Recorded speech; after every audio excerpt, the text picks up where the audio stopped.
Welcome to Colliding Crises, New Approaches to the Justice System. My name is Jeff Bornstein, and I'll be running this Dialogue for Health web forum with my colleague, Merlene Tucker. We want to thank our partner for today's event, the National Overdose Prevention Network.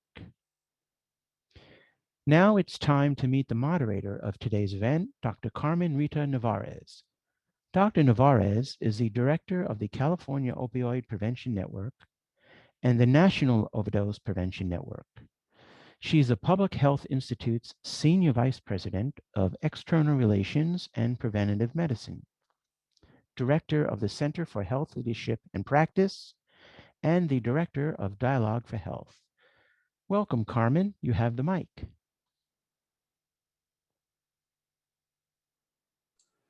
Thank you so much, Jeff, and welcome to everybody who's joining us today.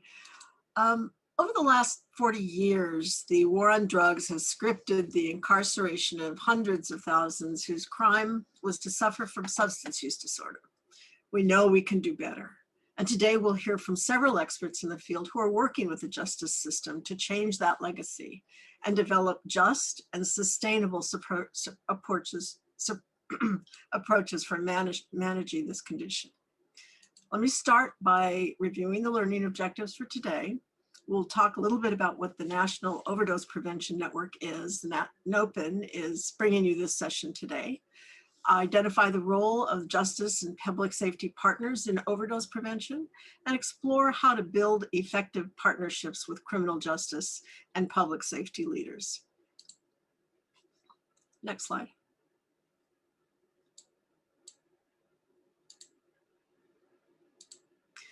National Overdose Prevention Network has built its approach on what we've learned from working with communities across the country on how to drive local change from work in California, specifically on preventing overdose death.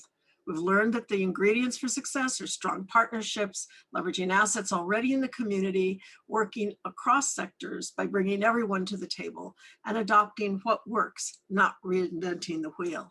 Next slide.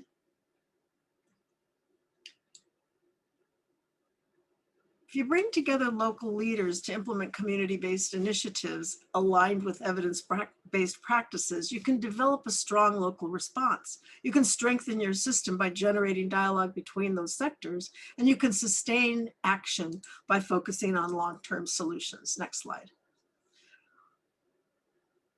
All of the center's programs focus on key evidence-based strategies for overdose prevention. The Prevent, Manage, Treat, and Stop framework guides our NOPN work. Let me start now by introducing the panelists, and I will introduce each person just prior to when they speak. Let's start with Shakira Diaz. Shakira is the Managing Director of Partnerships and the Ohio State Director for the Alliance for Safety and Justice. Shakira has experience in policy, legislative and judicial campaigns to improve justice systems. She led the elimination of unfair drug law policies, enhanced protections for sexual assault victims, expanded access to counsel, and supported voting rights access for currently and formerly incarcerated people. Shakira is a graduate of Case Western Reserve University and lives in Cleveland, Ohio with her family. Welcome, Shakira, you have the mic. Hello, everyone. Thank you for having me. Such an honor just to be among folks who are the experts in this field, even if we're doing so virtually. I come at this work from a very personal perspective. Before I started doing this, I was an educator. I grew up in a city where I saw the negative impact of criminalization. I saw the impact of limited to no access to treatment and its ripple effects on young people as a former educator. So it's such an honor for me to be able to work with the Alliance for Safety and Justice. We are a multi-state national organization focused on lifting up new safety solutions. We work with two constituencies, people with prior convictions, as well as crime survivors. It's important to note the fact that often policies are made and they're not inclusive by the people who have to live those policies. So we wanted to really, the foundation of our organization is really centered around the people who live those policies. And I've had the pleasure of learning a tremendous deal about the impact of trauma and unaddressed trauma and how that shows up in a number of different ways. Particularly valuable to me and the people who are my amazing colleagues in this work, in the way that we focus our lens, right, and how to change the way that the system is operating, is really around policies. It's around policies and budgets. We have seen over several decades just drastic increases in the funds that are going towards building prisons, for example, right? We have seen, let me give you a very specific data point, which I think it's really important to share. We have seen since 1980, between 1980 and 2013, using data via the Pew Charitable Trust, got government data from each of the states and determined that we have seen a surge in prison spending of 595% between 1980 and 2013. In that same period of time, drug use has not decreased, it has increased. So what are we doing this for, right? We are not, what we know is that criminalization, incarceration does not cure addiction. That is not treatment. What people actually need who are dealing with addiction is treatment, but that's not what we've been funding. We've been funding incarceration, we've been funding criminalization, we've been funding ballooning our prison system. And we've been getting that return, right? The United States is the largest incarcerator of human beings on earth. I live in the state of Ohio. State of Ohio has the second highest overdose rate in the nation, second only to West Virginia. We are working on our current state budget, and we're going to be spending about $2 billion, billion with a B, on incarcerating people, many of which have entered those prison doors simply for possessing drugs, struggling with addiction. I want to share a couple stories with you to highlight who gets lost in this debate. Oftentimes, it's the families. It is the crime victim who turned to drugs to numb pain because there was no other help available, but drugs were. I work with many parents who've actually really informed the way that we do policy work, have testified before the state legislature, sharing their stories, sharing those intimate details about the impact of criminalization on their families. I work with two fathers in particular. One father, this was his only child, was pulled over and had a pill in his pocket. This 18-year-old child got a felony conviction for drug possession. He was required to go to a court program every single Monday. The father shared with me that when his son got the felony conviction, he cried. So I asked him why. And he said, I know that with the proper support, my son could have overcome addiction. He would never be able to overcome the felony conviction. What happened afterwards is that his son, who was scheduled to go to college, was not able to go to college because he could not drive. He and his father used to hunt together, and he and his son could no longer do that. His son was also unable to get a job. Eventually, his son died of an overdose. His world became smaller and smaller and smaller and smaller. His only child. And this dad, he and his wife have a vigil to their son in their home. And I remember telling the dad, so he was a really attractive young man, and he was so proud that he was able to get his barber in to cut his son's hair before he buried him. There's another dad that we work with, suffered with anxiety, had an injury in high school, became addicted, and ended up going through a program, doing everything that he was told to do, and he was sober, he was clean for a while, but he could not get a job. And the last straw was being denied employment at a local dollar store. His son also passed. And these dads testify while shaking. It's hard to talk about the loss of a loved one, the loss of your child. But the commitment to using criminalization and incarceration as the response to addiction has been so ingrained that despite the data that says unequivocally that incarceration criminalization does absolutely nothing to stop addiction. What people who are struggling with addiction need is treatment. And only treatment can serve that purpose, right? Those are the things that we should be funding.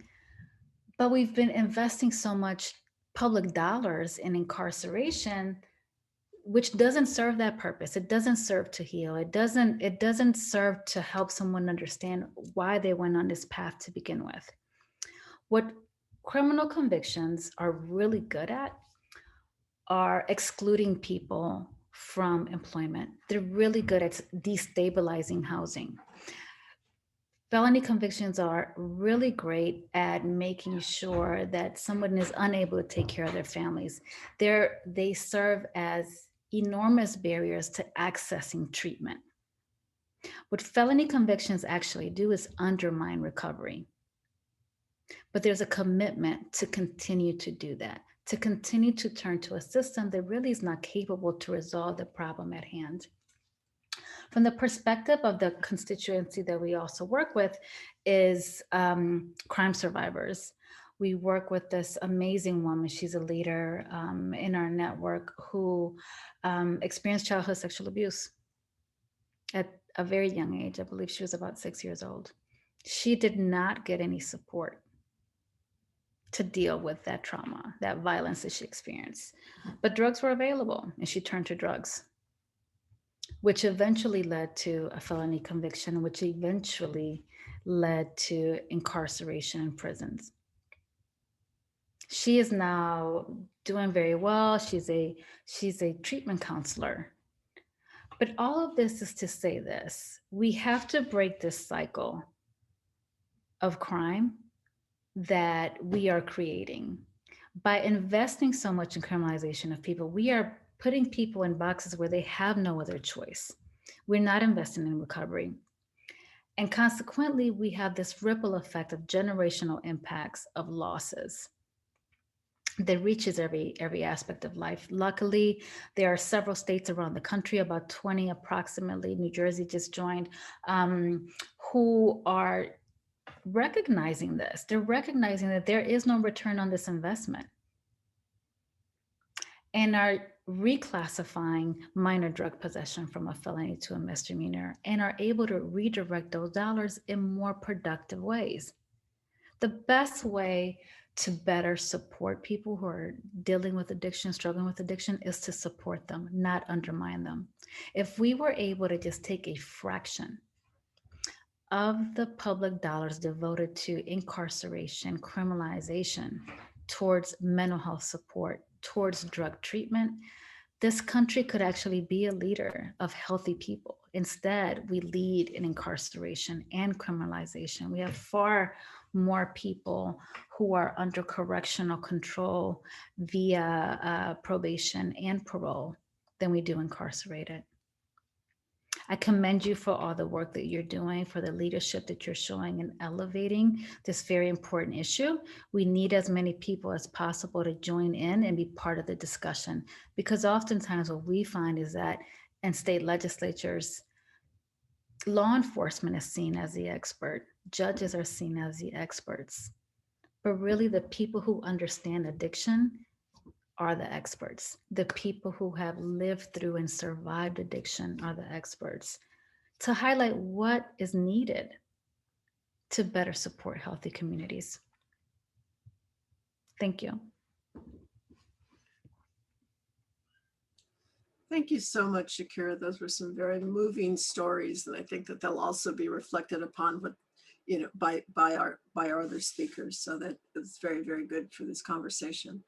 I want to just remind our audience, you can ask questions that will be incorporated into our discussion a little bit later by going to the box at the bottom of your screen that says Q&A and just post your question in there. Also, that after this session is over, we will post the video of this entire recording, and as well as the information about how to reach anybody who's speaking today. So don't worry, you'll have that kind of contact information later. So let me go on and introduce our next speaker, Chris. Chris Nerup is an independent consultant with over 30 years experience, specializing in the intersection of public health and public safety and addressing racial and other disparities in the legal system.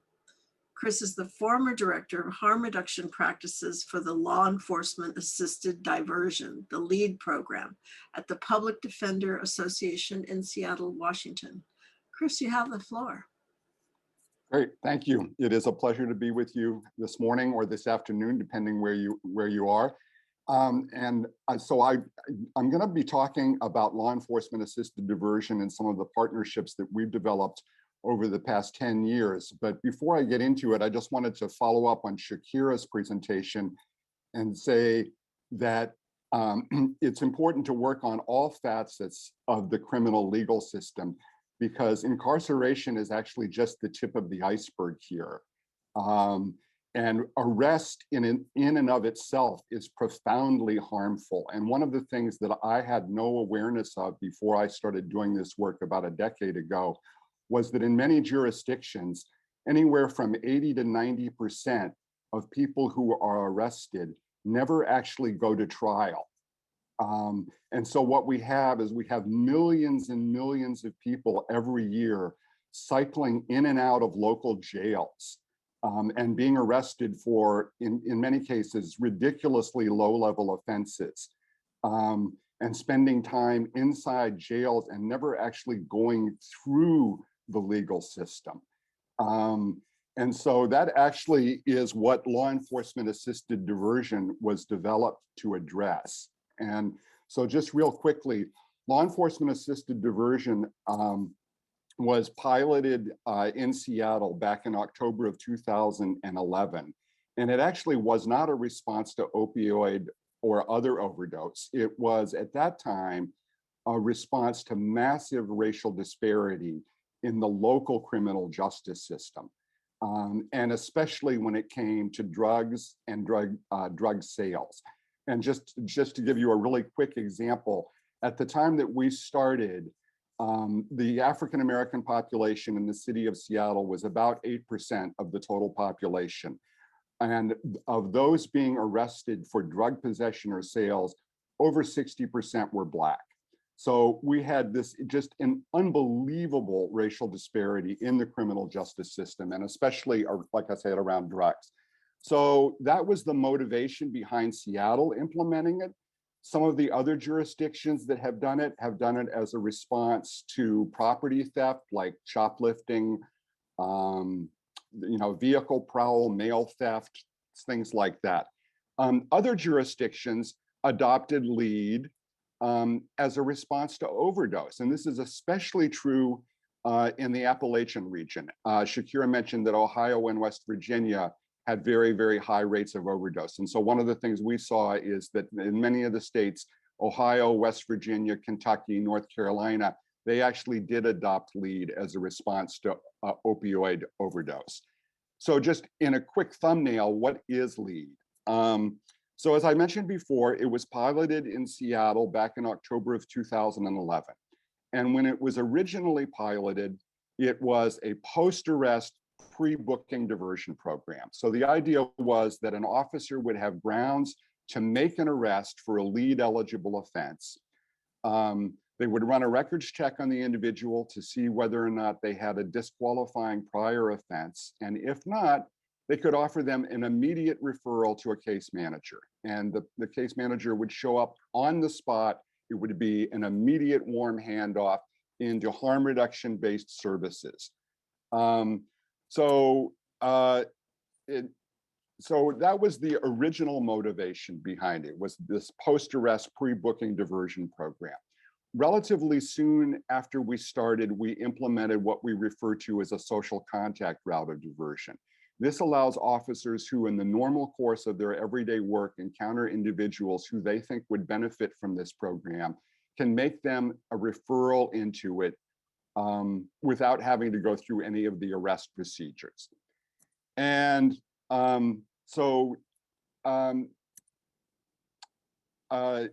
just real quickly, lead services, as I mentioned, are rooted in harm reduction. Abstinence is not expected, let alone required, to participate in this program. There is absolutely no time limit.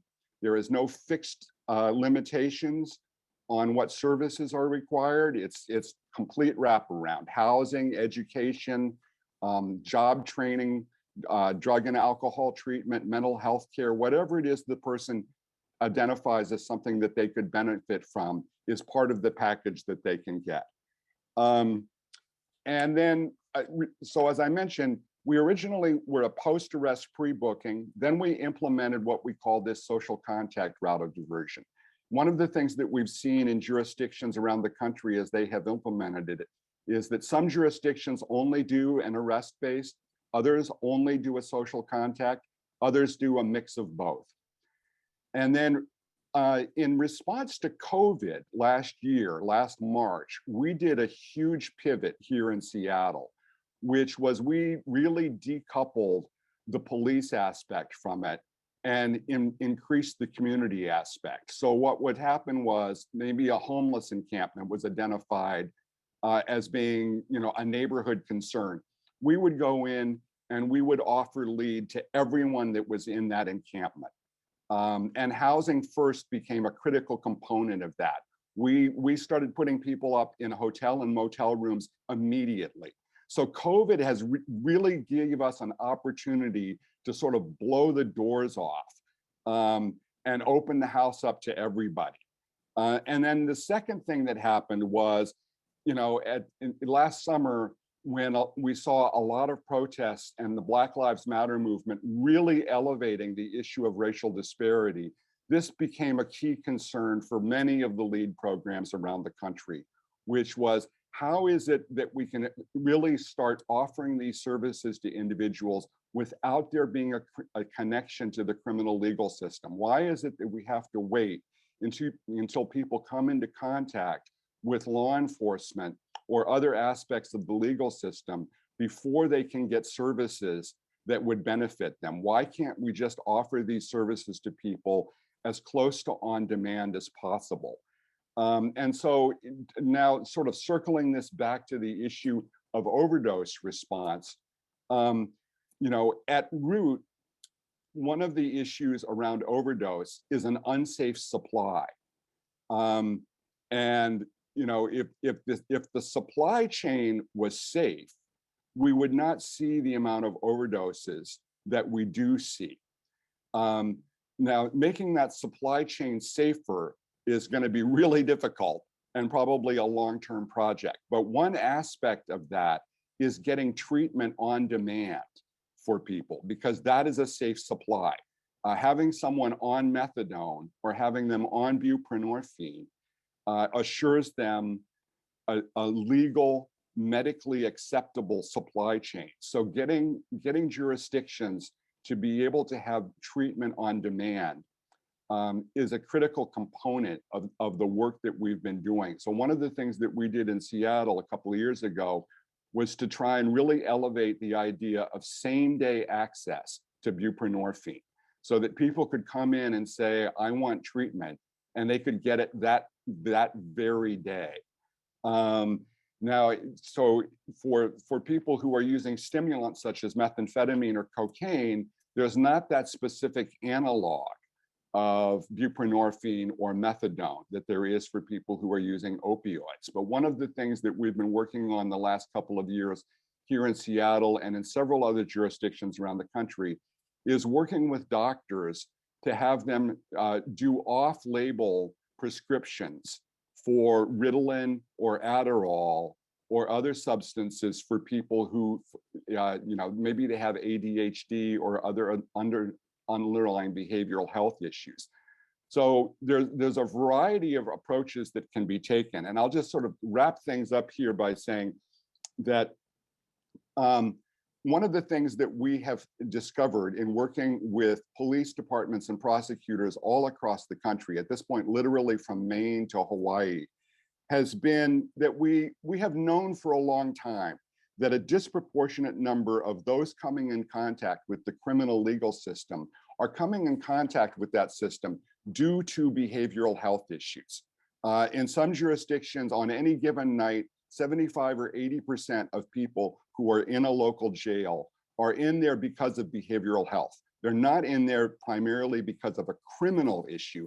They're in there because they have substance use disorder or they have mental health issues. And police themselves recognize that they are not the ones that should be handling this. And I've talked with sheriffs all over the country who say, I did not get into law enforcement to be a mental health provider. And they are upset that their local jails are the frontline response to behavioral health issues. And so one of the things that has really been elevated in the last year, primarily due to COVID, but also due to the Black Lives Matter movement, is that we should decouple law enforcement from behavioral health. And that what we should do is turn behavioral health issues over to experts in the field and make them be the first responders for these issues, and give them the power and the resources that they need to be able to do that. So I'm just gonna give you a quick map here of where lead jurisdictions are at the moment. And this is available at leadbureau.org. You can see much more of it, but you can see that there is an incredibly wide range of jurisdictions that vary demographically and geographically. So lead can be done in a very large city, or it can be done in a small rural community. And there's a lot of resources out there available to it. But for any of you who are considering, this is just one model. And I would really encourage you to work around, as I say, decoupling behavioral health from the criminal legal system. Thank you very much. Thank you so much for that, Chris. Some really good ideas there, and I think we'll probably be developing them even more as we get into discussion. Our next speaker is actually two speakers, so we're really happy and proud to be able to welcome Molly Olson first, who is a medical social worker and MAT coordinator for Santa Clara County Custody Health Services.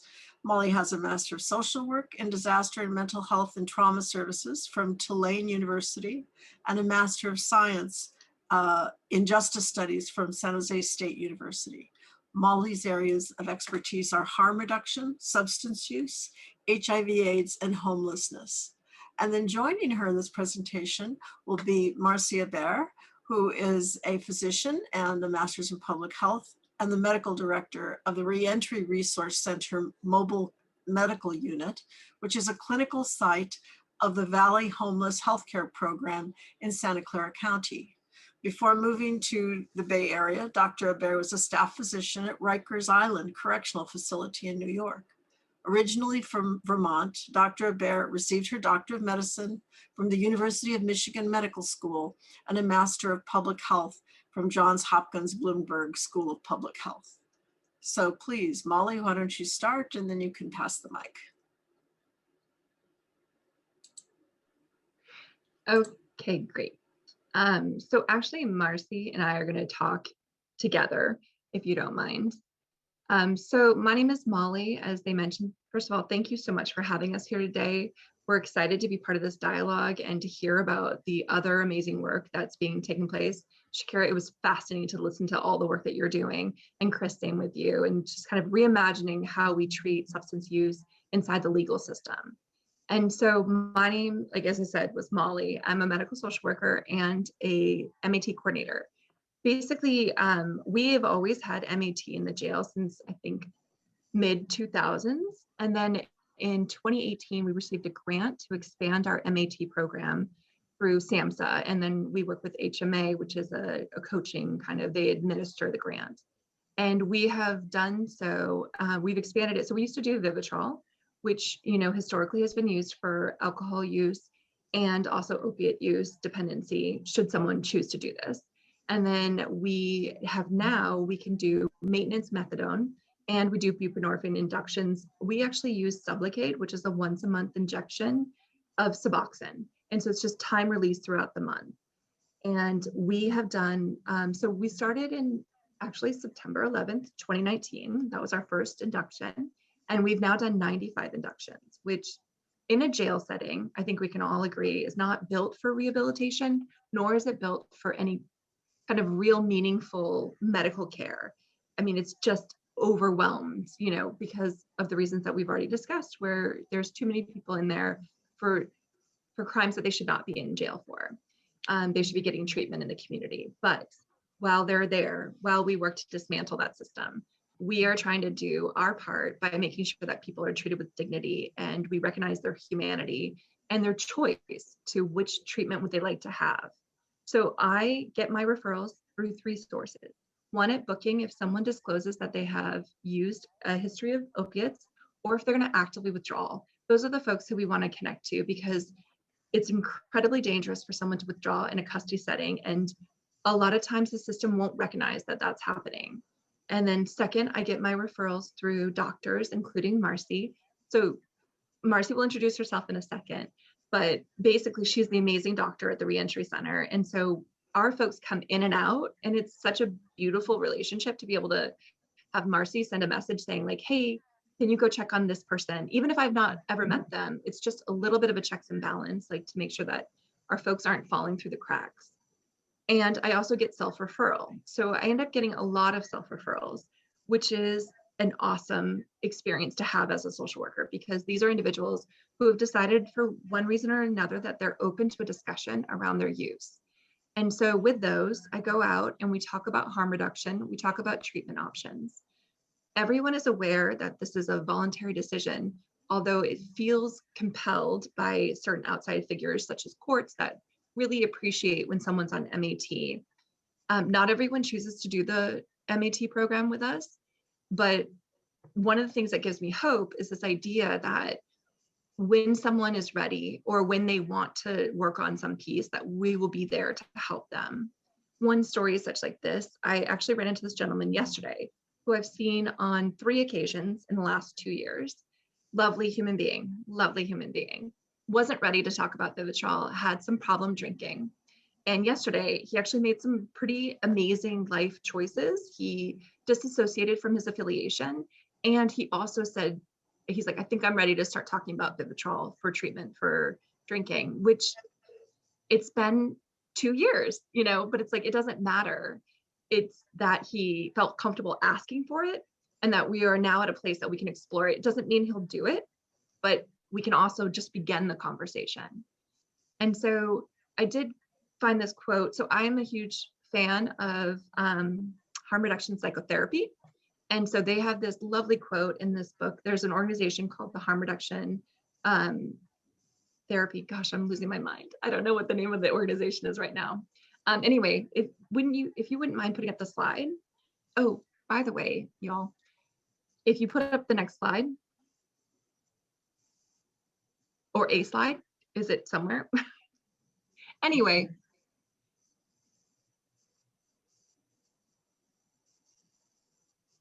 Okay, by the way, We have 3 facilities, well, 2 facilities, one with a women's. So the first one on the left is Main Jail. The next one is Elmwood, which is in Milpitas, which is part of Santa Clara County.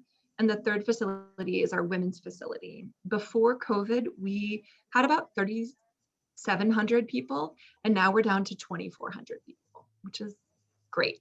Actually, side note, and I'm sorry I'm taking too long, Mars, I'll jump off in a second. No, you're fine. I was actually really, one of the highlights of my career was at the beginning of COVID, we did a mass discharge of individuals, and I was part of just like coming up with a treatment plan for 800 people in like 4 weeks. So that was a very exciting moment for me to see people leave the institution. And then if you wouldn't mind putting up the next slide. This is the slide that I like to remember that, and you can read it, but I'll just read it along. Trust that people are doing their best, trust that they're making the decisions they need to make at any given moment, and trust that if they don't show up, it's because they needed something else more than they need us today. And that kind of really solidifies my practice, where I just want to be there when and if they should want to come. So I'll turn it over to Marcy. Thank you, Molly. This has been great. I just want to reiterate what you said when you started off, that I appreciate very much the framework that has been established by our other speakers here, which is really to keep in mind, even when we're delving into the minutia of health issues that our clients and patients have, to remember that in our country, I believe that crime and punishment are actually poorly correlated. And the criminal justice system in the United States does function as a system of social control, from my perspective as a physician. That's unparalleled among Western democracies, and its targets are defined by race. And we certainly see that at the Reentry Center. And we'll actually, if you flip to the next slide, we picked this really lovely photo with all the leaves on the trees, the right season. Our clinic is a mobile unit. So we are one site among many within the ambulatory division of the health and hospital system, and we're contracted by our county's Office of Reentry Services. And this collaboration came about following AB 109, which is Assembly Bill. It's a state law that passed in California that sent money to counties to manage the shifting of the incarcerated population from prisons to jails and jails into the community. And that was in response to a Supreme Court case in 2011 that found that California was violating human rights by overcrowding in our prisons. So we're lucky, I think, actually in Santa Clara to have had that money fund an Office of Reentry Services, which is a center where people can go to find a number of different items that they may need related to their reentry into the community. Our clinic, we're again very lucky to have a multidisciplinary team.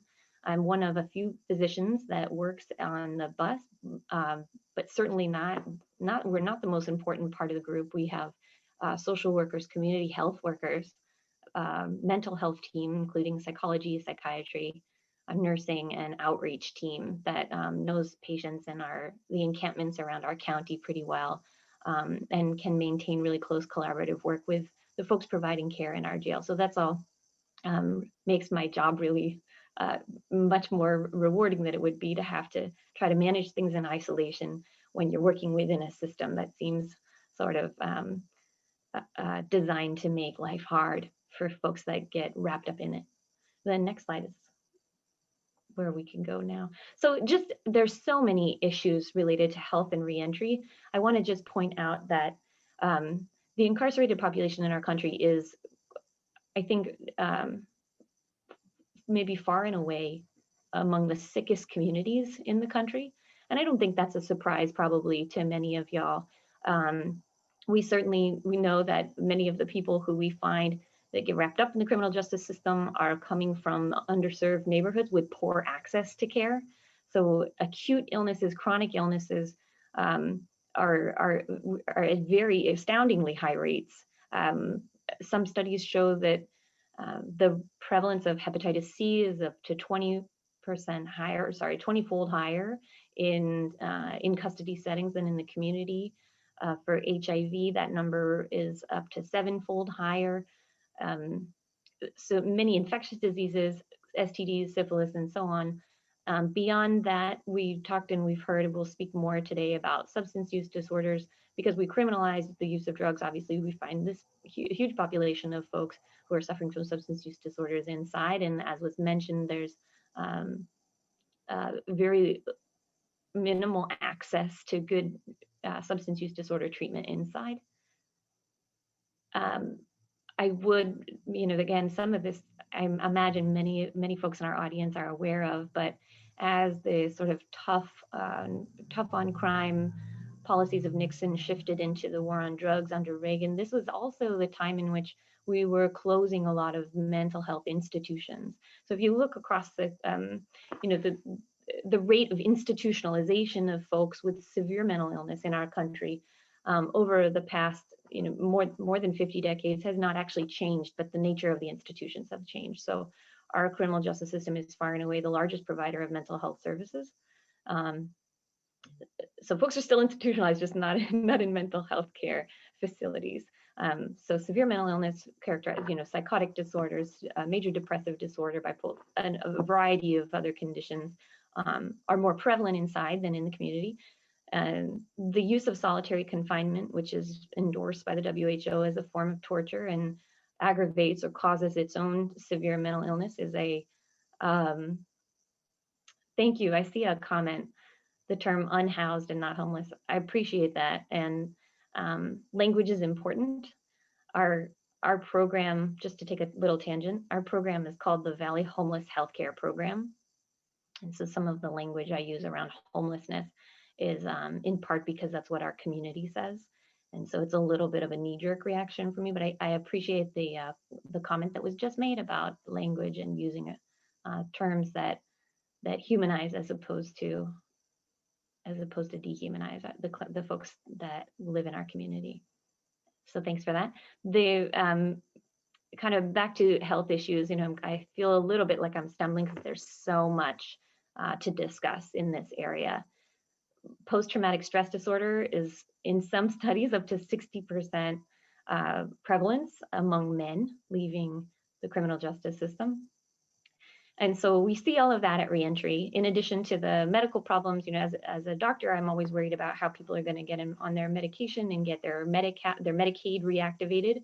But most folks are worried about housing, concrete services, income, reestablishing social networks and family relationships and so on. And because those things are thwarted by law due to, as was discussed, the collateral consequences of felony convictions, those are oftentimes need to be addressed for housing, for example, before someone maybe chooses to take on, getting their medicines, which makes sense. Having done this work for a while. So I will mention that at reentry, we do see a lot of, with regard to substance use disorder, because I partner with Molly in helping to connect folks to medication-assisted therapy, and specifically medications for opioid use disorder. We're well aware of the risks that are entailed. There's a 2007 paper in The Lancet, sort of a landmark study, that showed that folks in the first 2 weeks after release are at a 12 to 13-fold higher risk of death than the general population in that first 2 weeks specifically. And if I was savvy and had more time, I'd try to do some kind of Socratic method here to see what y'all think is the cause, but I'm sure many of you would guess that this is due to overdose death. And again, that's for a lot of reasons. People get out, their tolerance is lower. They may not have the same access to their dealers in their community. They're more likely to use alone, et cetera. All those are risk factors for overdose death. So if we can get people through those first 2 weeks, we're doing a good job. That's kind of borne out by a study in Rhode Island recently that showed that providing medications for opioid use disorder in custody decreases that death rate by 60% after discharge. So these medications really do work. They're the gold standard of treatment for opioid use disorder. And the criminal justice system itself knows that and is advocating in lots of parts of the country, I think, to bring methadone, buprenorphine, and Vivitrol into the jails to be able to start treatment on the meds that they need. Overall, those reforms are important and necessary, but they don't, as Michelle Alexander would say in this wonderful book, The New Jim Crow, she would say, I think, that reforms do not alter the fundamental architecture of mass incarceration. And that's what's really making people sick and threatening folks' lives. You can go to the next slide. Great. So we are a member of the Transitions Clinic Network, which is a national network of medical homes that are specifically designed to assist folks on reentry into the community from criminal justice settings. Probably arguably the most important component of our team are community health workers who themselves have personal histories of incarceration. And so those are folks who work closely with Molly in our community and have the ability to sort of meet people where they're at. And that shared experience is invaluable in helping liaise folks with systems that have in the past maybe always been a symbol of pain or trouble for them. And so that connection has been helpful. And so we can talk more about the Transitions Clinic Network. I will say in the Q&A, if folks are interested, there are 50 clinics in the TCN nationwide. We can talk also a little bit more about COVID, because I think that this has been the biggest outbreaks of COVID in our country, of course, have been in jails and prisons. And the mass release of folks from jails, which has been the only most effective life-saving measure for people in custody settings, has potentially been underutilized. And this is also an opportunity for us to ask, why were these folks inside if in the first place? And so there's an opportunity there. I will close here with, reluctantly, with some more ideas that we can raise in the Q&A, if that's okay with you, Carmen.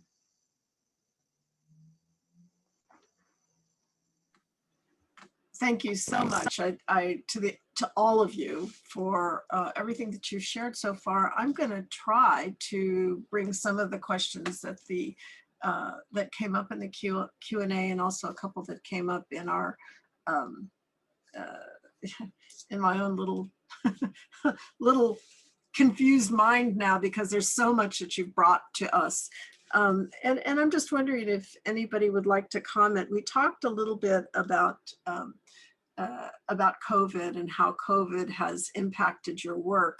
COVID was sudden. COVID disrupted so many things, so many systems that were in place. And I appreciate that I think all of you in one way or another touched on that. But I also, the colliding crisis is not just COVID and overdose deaths. The other crisis is what has been brought to life with the into the spotlight with the Black Lives Matter movement. And I'd like to ask for any comments from the team here about how Black Lives Matter has changed your practice, influenced your practice. So anybody can take it. Well, I'll just start real quickly on that, which is that, so as I mentioned before, LEAD grew out of racial disparity in the criminal justice system. So this was something that we highlighted from the beginning. And one of the things that we discovered when we were working with jurisdictions around the country is that some areas were really willing to have this conversation, and other areas were just profoundly unwilling to even acknowledge racial disparity in the criminal justice system. But one of the things that we showed through this was that decoupling law enforcement from many of these issues actually benefited law enforcement. One of the things that we've discovered is that police really don't want to respond to cases where people are in behavioral health crisis. And so I think that last summer and into the fall, the combination of COVID and the response to the killing of George Floyd really elevated, and the calls of defund the police. And some folks have said what we need to do is reorient that funding. And LEAD is sort of an example of how you can do that. Thank you. Anybody else? That's such a heavy question. I'm sitting here thinking, because it has, BLM has been such an instrumental part of the national landscape for a few years now.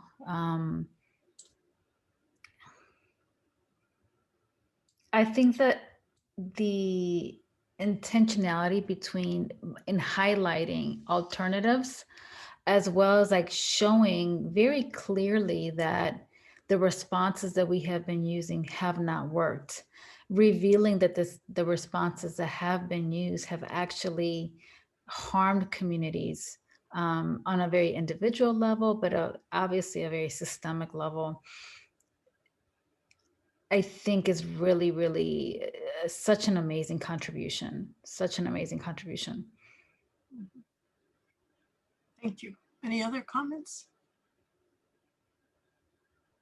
I think on a personal level too, that it is providing, there's like a little bit of an infusion of hope among some folks who have a natural proclivity towards activism. And so when people find that there's opportunities to exert a lot of agency over the policies in their local community, that's a positive health benefit there.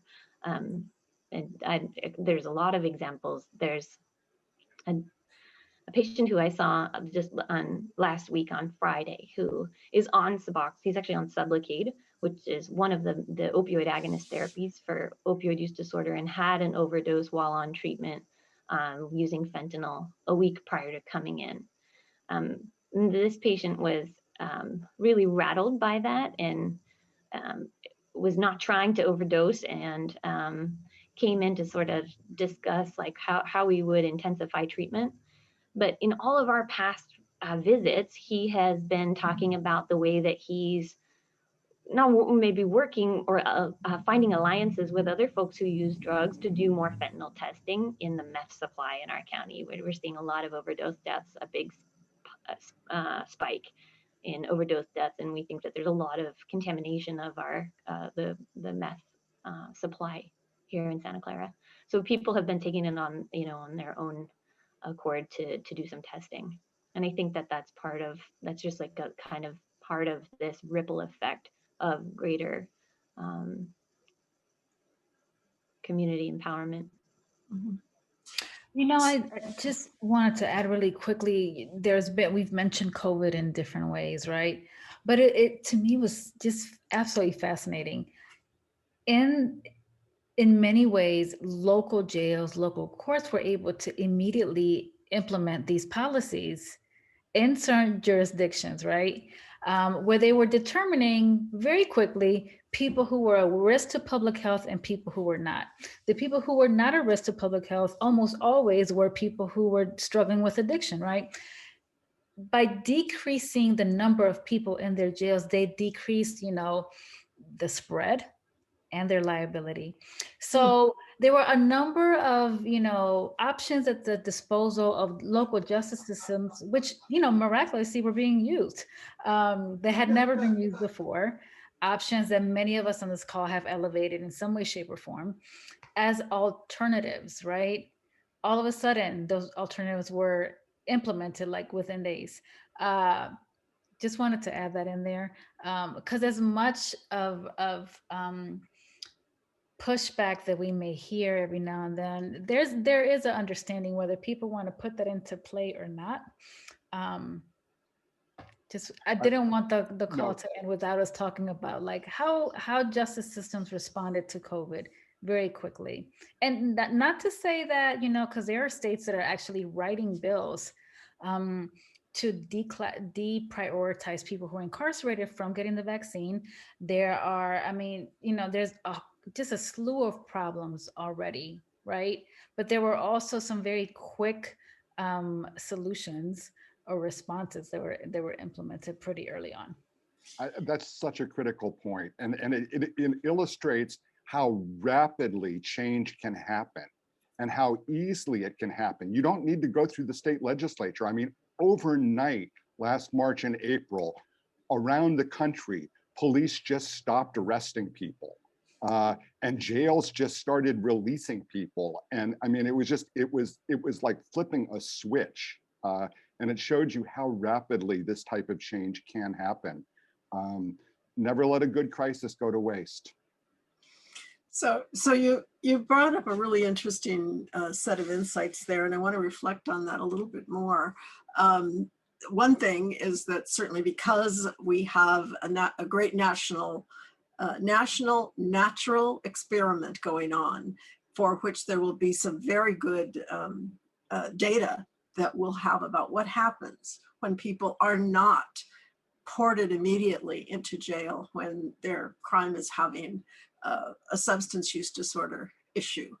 But the other thing is, at the same time, this gives us the opportunity to build the base for making some policy recommendations and for getting this kind of information in the right way to the people who are in the position to make these changes. So my question to you is, what have you seen as some of the most effective ways to influence your policymakers, be those the people at the state legislature or the people who are running the city or the county, or even the people who are putting together the policies that the police department might be effectuating?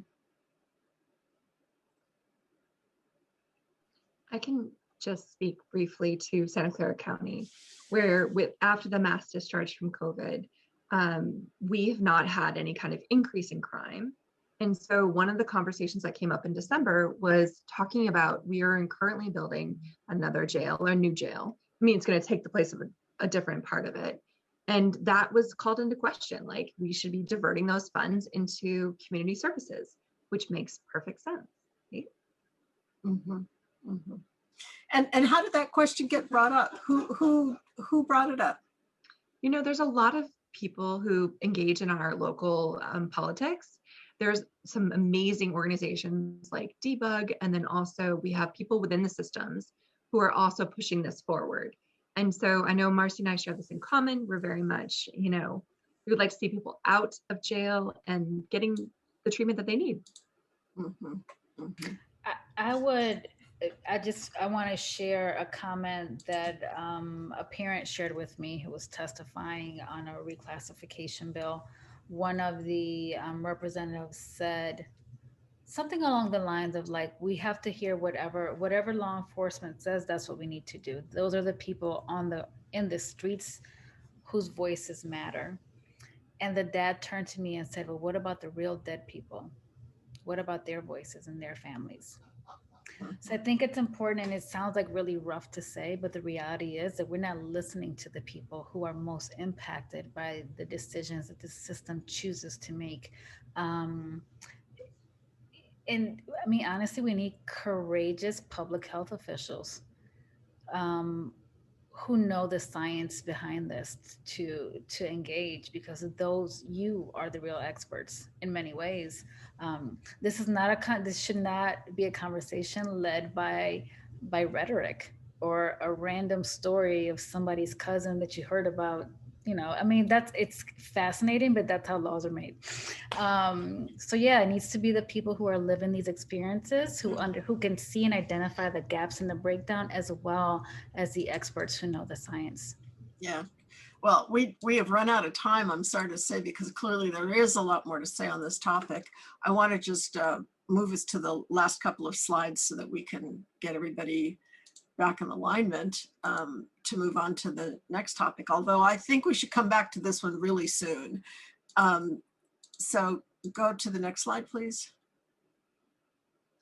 All right, so we just want to thank everybody for attending, and make sure that you know that you can come back to this website, the nopn.org/contact, to get a hold of us, or to just the nopn.org to sign up for our newsletters and see when we have new sessions coming up. And then the last slide, please. Our next scheduled webinar will be Meet the Partners, Saving Lives in Partnerships with Pharmacy Leaders. So with that being said, I want to thank everybody for attending today, and thank you so much to all of the folks that were on the panel with us today. And we hope to see you next time. And please tell us what you want to hear about in the future. Thank you.